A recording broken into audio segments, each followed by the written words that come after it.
মিথ্যা কথা মানে? ইয়ামিন, তুমি তো ভুল করে বাঘের বাচ্চাকে বিড়াল বলতাছো। হ্যাঁ সত্যি।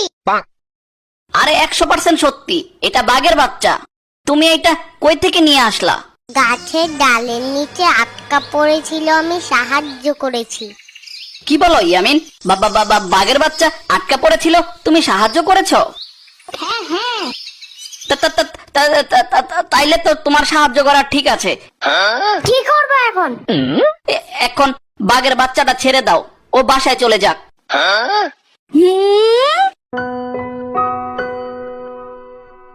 আবার তুমি একা বাসায় যাবা কিভাবে? হারিয়ে যাও যদি? আরে মিয়া, বেশি কথা বলো কেন? ওরে ছেড়ে দাও না, নয়তো ওর আম্মু যদি দেখে ফেলে। আমরা ওরে কুলে নিয়ে রাখছি, তাহলে ওর আম্মু আমাদের চোর ভেবে কামড়িয়ে খেয়ে ফেলবে। আরে দূর, কিছু যায় আসে না। যায় আসে না মানে? আমার তো এখনো বিয়েই হলো না, আর তোমাকে ছেড়ে বাসায় গেলে আমাকে আর আস্ত রাখবে না। কি বিপদে পড়লাম।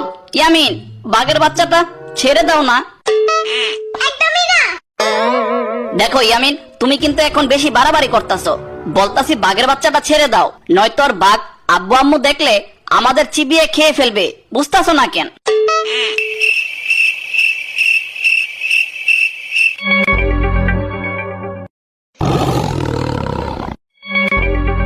হ্যাঁ, এত বড় গর্জন কে দিল?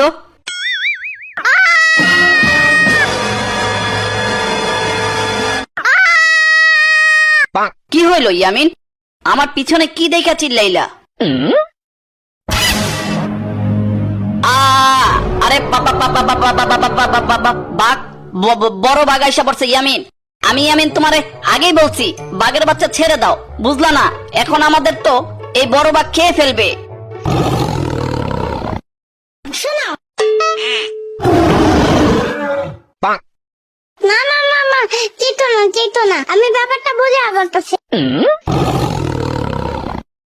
বেশি রাগ করলে চুল পড়ে যায়, জানো?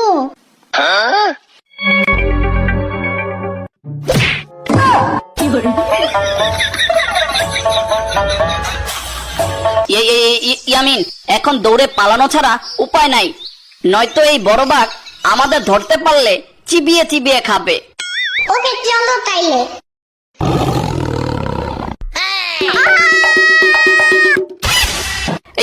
ইয়ামিন, আরে আমারে নিয়ে যাও।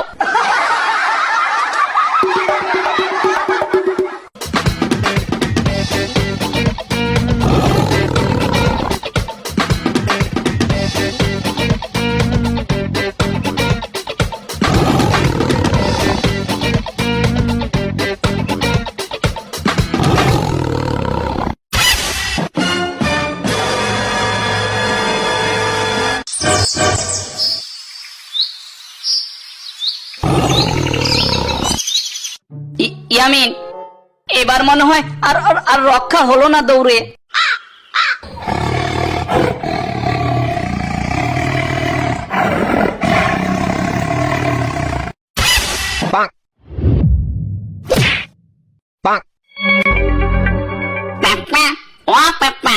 ওদের ছেড়ে দাও, ওরা আমার কোনো ক্ষতি করেনি।